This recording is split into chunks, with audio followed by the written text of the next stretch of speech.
ఇలా ప్లెయిన్గా కంప్లీట్ గ్రాస్తో మాత్రమే ఉండిన మా బ్యాక్ యార్డ్ని మేము ఇలా బ్యూటిఫుల్గా ఎలా కన్వర్ట్ చేసాము అన్నది ఈ వీడియోలో చూద్దాము. Hello everyone and welcome back to the channel. మేము ఇల్లు తీసుకున్నప్పుడు బ్యాక్ యార్డ్ మొత్తం కంప్లీట్ ప్లెయిన్గా ఉండింది, అక్కడ ఏమీ లేకుండే. బట్ మాకు గార్డెనింగ్ ఇష్టం కాబట్టి first thing we wanted to do is putting up flower beds. So flower beds తీసుకోవడానికి మల్టిపుల్ స్టోర్స్లో తిరిగాము. బట్ ఫైనల్గా హోమ్ డిపో నుండి 2 వైట్వి తీసుకొని వచ్చాము. దాంతోపాటు వీట్ ప్రొటెక్టర్ షీట్ కూడా తీసుకొచ్చాము. అండ్ అలాగే పాటింగ్ మిక్స్ కూడా హోమ్ డిపో నుండి తీసుకొని వచ్చాము. డైరెక్ట్ గా యాక్చువల్లీ కిందనే మొత్తం భూమి గడ్డే కాబట్టి అక్కడనే ప్లాంట్ చేయొచ్చు, డైరెక్ట్ గా అన్నీ పెంచొచ్చు. కానీ అంత మంచిగా ఉండదు. మనం పెంచే సీజనల్ అది కూడా ఓన్లీ సమ్మర్ లోనే ఇక్కడ పెంచగలుగుతాము. అండ్ అది కూడా చిన్న చిన్న ప్లాంట్స్ పెంచుతాము కాబట్టి మొత్తం డైరెక్ట్ గా పెంచితే అంత నీట్ గా ఉండదు. కాబట్టి ఫ్లవర్ బెడ్స్ పెడితే నీట్ గా ఉంటది అనేసి ఈ ఫ్లవర్ బెడ్స్ ఐడియా చేసాము. సో 2 కార్నర్స్ లో 2 పెడదాము అని ఐడియాతోని 2 ఫ్లవర్ బెడ్స్ తీసుకున్నాము. సో దీనికి అసెంబ్లీ మొత్తం మనమే చేసుకోవాలి. సో ఇన్స్ట్రక్షన్స్ వచ్చాయి, యూజర్ గైడెన్స్ వస్తుంది కదా, ఇన్స్ట్రక్షన్స్ మొత్తం అసెంబ్లీ ఇన్స్ట్రక్షన్స్ తోని మొత్తం సెటప్ చేసాము. ఆ సెటప్ చేసిన తర్వాత ఈ వీడ్ ప్రొటెక్టర్ ఏదైతే ఉందో కింద నుండి వీడ్ ఏదైతే పెరుగుతుందో అది మొత్తం పైనకి రాకుండా అన్నమాట. చాలా వీడ్ పెరుగుతుంది ఇక్కడ గ్రాస్ లో. సో అది మొత్తం పైకి వచ్చింది అని అంటే మొత్తం ఏదైతే సాయిల్లో ఏదైతే యూస్ఫుల్ థింగ్స్ ఉంటాయో అవన్నీ అదే తీసేసుకుంటుంది. సో అందుకని వీడ్ పైనకి రాకుండా ఈ షీట్ ప్రొటెక్ట్ చేస్తుంది అనమాట. సో ఆ షీట్ వేసి దాని మీద ఈ ఫ్లవర్ బెడ్ పెట్టినాము. దాంట్లోనే మొత్తం ఈ పాటింగ్ మిక్స్ మొత్తం వేసాము. యాక్చువల్లీ మేము ఒక 2 బ్యాగ్స్ అయితే సరిపోతుందేమో అనుకున్నాం, కానీ చాలా పాటింగ్ మిక్స్ పట్టింది. అవి వెడల్పుగా ఉండేసరికి మస్తు పాటింగ్ మిక్స్ పట్టింది దాంట్లో. సో అవన్నీ వేసాము. బట్ మేము ఈ ప్రాసెస్ అంతా చేసే వరకు వర్షం స్టార్ట్ అయిపోయింది. అండ్ మేము ఆ రోజుకి ఒకటి ఫిక్స్ చేసేసి నెక్స్ట్ డే ఇంకొకటి చేసాము. But believe me, we have used it the most.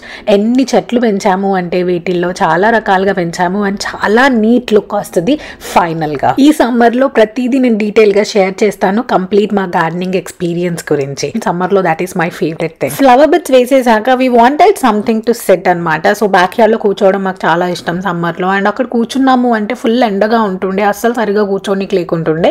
So that's why we thought ఒక గజీబో పెడితే కనుక మంచిగా ఉంటుంది దాని కింద కూర్చోవడానికి అని చెప్పి. అండ్ ఈ గజీబో కూడా మేము హోమ్ డిపోలోనే తీసుకున్నాము.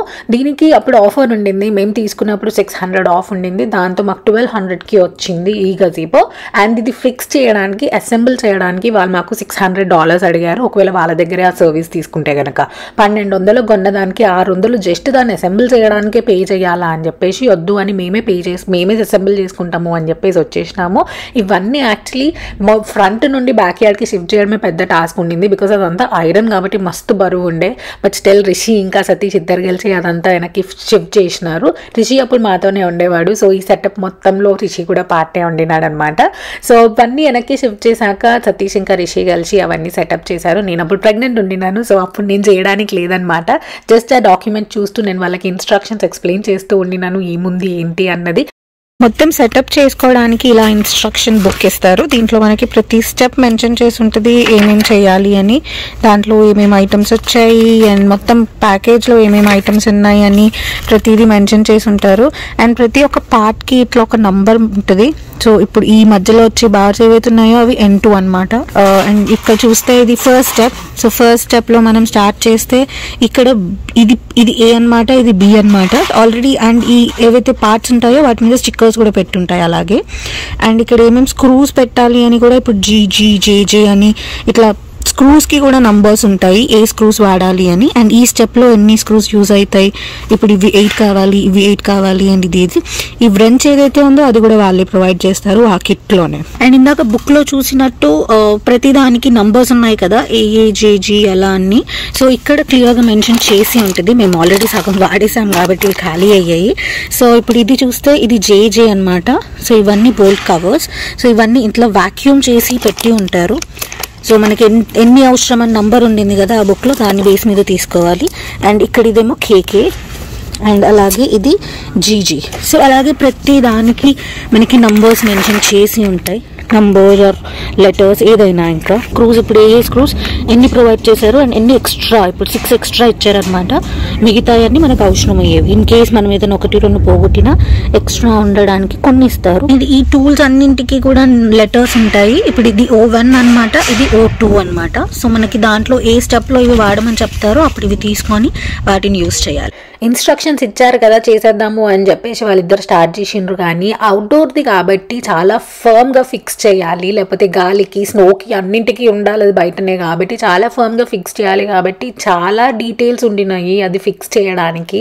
అసలు ఆ చిన్న చిన్నవి వాళ్ళు చేస్తూ ఉంటే literally it was very hard. వాళ్ళు $600 ఎందుకు అడిగినరు అసెంబుల్ చేయడానికి అన్నది అది ఫిక్స్ చేస్తూ ఉంటే అర్థమైంది. నేను చెయ్యకపోయినా వాళ్ళని చూస్తుంటే నాకు తెలుస్తుంది అన్నట్టు. It was literally very hard చేయడానికి. అది మేబీ మేము తీసుకున్నది అట్లా ఉండిందో మరి ఏంటో కానీ this one was really hard fix చేయడానికి. కొన్ని ఇట్లా ఈజీగా కూడా దొరుకుతాయి, సింపుల్ ఫిక్సింగ్ ఉంటుంది, సింపుల్ అసెంబ్లీ ఉంటుంది, చెయ్యొచ్చు. బట్ అవి ఎంత డ్యూరబుల్ ఉంటుంది అన్నది తెలియదు. ఇప్పుడు మేము ఇది ఫిక్స్ చేసి ఇప్పుడు almost two summers and 2 winters అయిపోయింది కానీ but this is very strong అనమాట. అసలు మూవ్ అవ్వడం కానీ ఏమీ అవ్వదు. పిల్లలు ఆడుకున్నా ఎంత మూవ్ చేసినా ఏం చేసినా it is very firm and fix. అసలు కంప్లీట్ ఎటువంటి ప్రాబ్లమ్ రాలేదు. సో సెటప్కి కష్టం అవుతుంది కానీ కొంచెం ఆ తర్వాత ఫర్మ్గా ఉండేది చూడాలి. ఎంత గాలి ఉంటుంది సీజన్స్ బయటనే కాబట్టి. సో అట్లా స్ట్రాంగ్గా ఉన్నది చూసి తీసుకుంటేనే బెటర్ గజీబో మాత్రం. సడన్గా వర్షం పడేసరికి అవన్నీ తడిచిపోయినాయి అండ్ వీళ్ళు కూడా ఆ రోజుకి చేయడం ఆపేసి నెక్స్ట్ డే మార్నింగే ఫస్ట్ థింగ్ ఇదే చేసినారు. ఎండ స్టార్ట్ అయ్యే ముందు ఇవన్నీ చేసేద్దాము అనేసి. చాలా టైం తీసుకుంది అసలు. చిన్న చిన్నవి ఆ బౌల్స్ ఎన్నిగా వండినాయి కదా అవన్నీ ఫిక్స్ చేసి ప్రాపర్గా పెట్టేసరికి చాలా టైం తీసుకుంది. బట్ ఎర్లీయే స్టార్ట్ చేసినారు కాబట్టి ఎండ ఎక్కువ అయ్యేలోపే ఫినిష్ చేసినారు నెక్స్ట్ డే.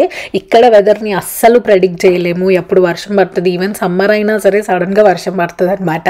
వెదర్ ఫోర్కాస్ట్ ఏదైతే ఉంటుందో అది కొంచెం నమ్మొచ్చు ఉంటుంది మంచిగానే కానీ స్టిల్ ఎప్పుడు మనకి సడన్గా వర్షం అవుతుంది ఏంటి అన్నది కొంచెం అటు ఇటుగా అవుతూనే ఉంటుంది. Final output was so good, చాలా మంచిగా వచ్చింది, మంచిగా సెట్ అయ్యింది. బ్యాక్ యార్డ్కి కూడా చాలా ఫర్మ్గా ఉంది. అండ్ నేను చెప్పినట్టు ఇప్పటికి కూడా మేము అది చాలా వాడతాము, చాలా అన్ని సీజన్స్లో ఆడబోయి కూర్చుంటాం అనమాట. And we enjoy it a lot.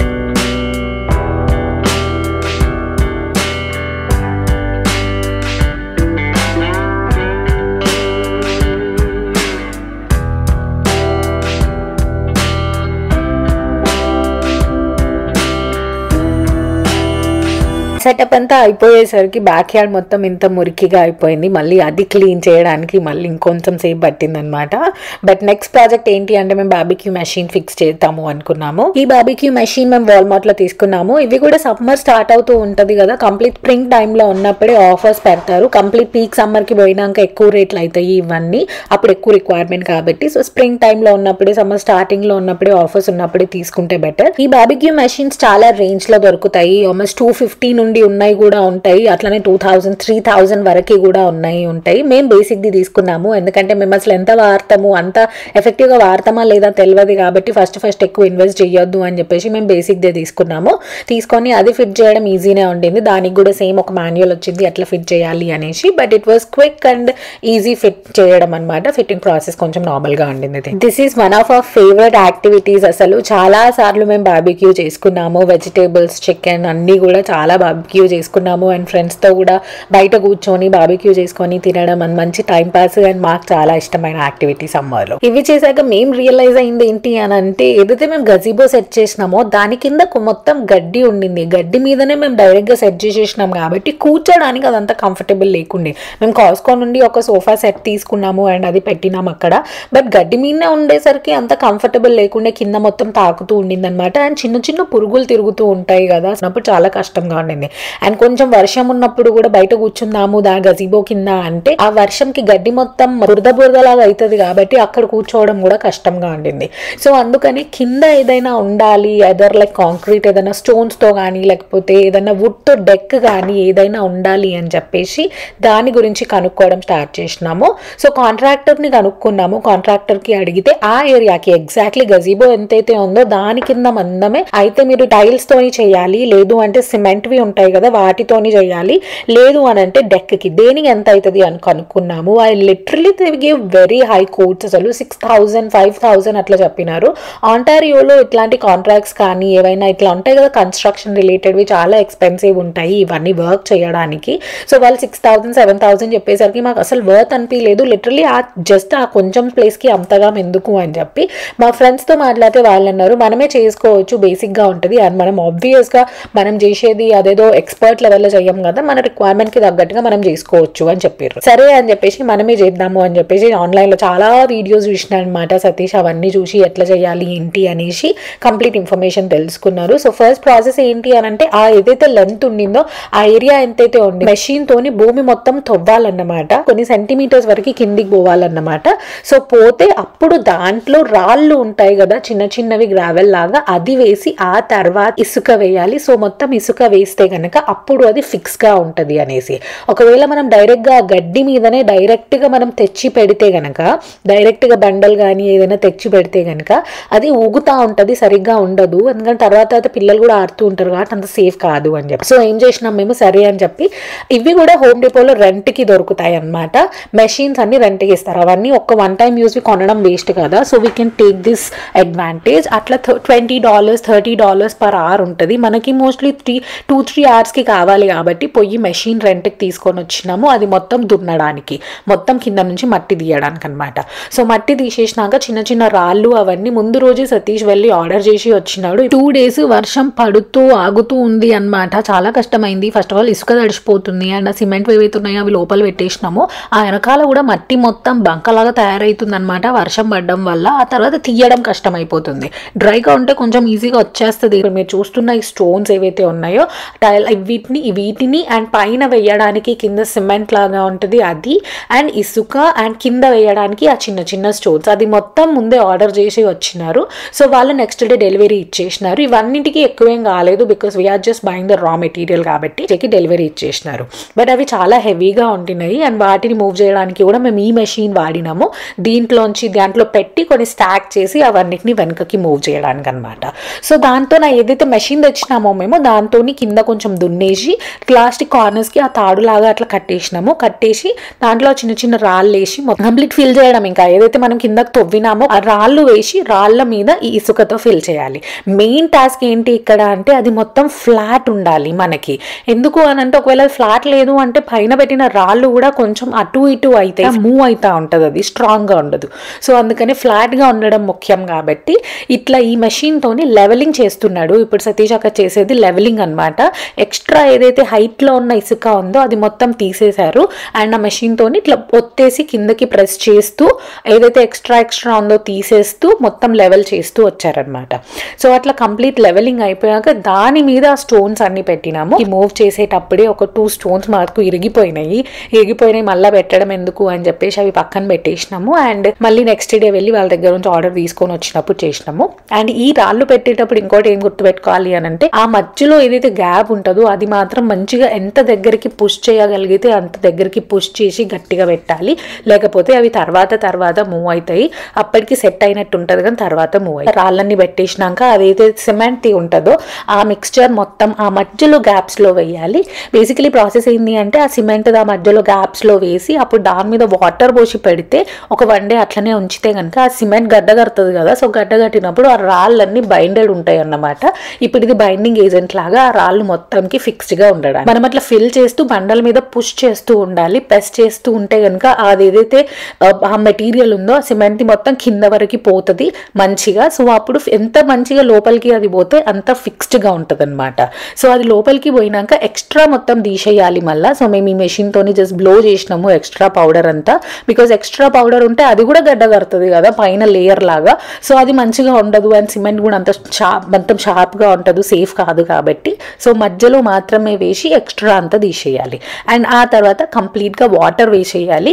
Water వేసి 1 day మొత్తం అట్లనే ఉంచాలి దాని మీదికి వెళ్లకుండా. అండ్ నెక్స్ట్ డే కూడా మళ్ళీ అది ఏమన్నా ఇంకొంచెం ఇక్కడ ఓపెనింగ్స్ కనిపించిన బండల మధ్యలో అనిపిస్తే గనక అప్పుడు మళ్ళీ ఒకసారి అట్లనే చేసి ఆ తర్వాత మళ్ళీ ఒకసారి వాటర్ పోసి ఉంచాలి. సో ఈ ప్రాసెస్ అంతా చేయడానికి ఏమైంది అంటే ఆ మొత్తం ఇటు మూవ్ చేసినాము, ఆ తర్వాత మళ్ళా వాపస్ అక్కడికి మూవ్ చేసినాం మేము. ఆ గజీబో మొత్తం ని మూవ్ చేసినాం అనమాట.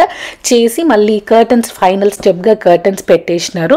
సో అట్లా అయింది మా బ్యాక్ యార్డ్ ట్రాన్స్ఫర్మేషన్ మొత్తము. ఈ ప్రాసెస్ అంతా మేమే చేసినందుకు చాలా కష్టమైతే అయ్యింది కానీ చాలా సాటిస్ఫైడ్ ఉండే. ఇప్పుడు కూడా అది చూస్తూ ఉంటే కనుక అరే ఇదంతా మేమే సెట్ చేసినాము అన్నట్టుగా అంత సాటిస్ఫైడ్ ఉంటుంది. అండ్ మేము చాలా అమౌంట్ కూడా సేవ్ చేసినాము. ఆల్మోస్ట్ 10,000 వరకు సేవ్ చేసినాము మేము ఇవన్నీ సెటప్ చేసుకోవడం వల్ల. ఫైనల్ లుక్ మీరు కాసేపట్లో చూస్తారు. ఇంకా కొన్ని ఫ్లవర్ బెడ్స్ కూడా తర్వాత అరేంజ్ చేసాము బ్యాక్ యార్డ్ లో. So yes, that's all for the video. Hope you liked it and you got some information information. ఏమైనా క్వశ్చన్స్ ఉంటే కనుక let me know in the comments. I'll try to answer. To subscribe to the channel and stay tune. Follow me on Instagram too. చాలా interesting and informative videos next రాబోతున్నాయి. See you in the next one. Until then, stay happy and stay along.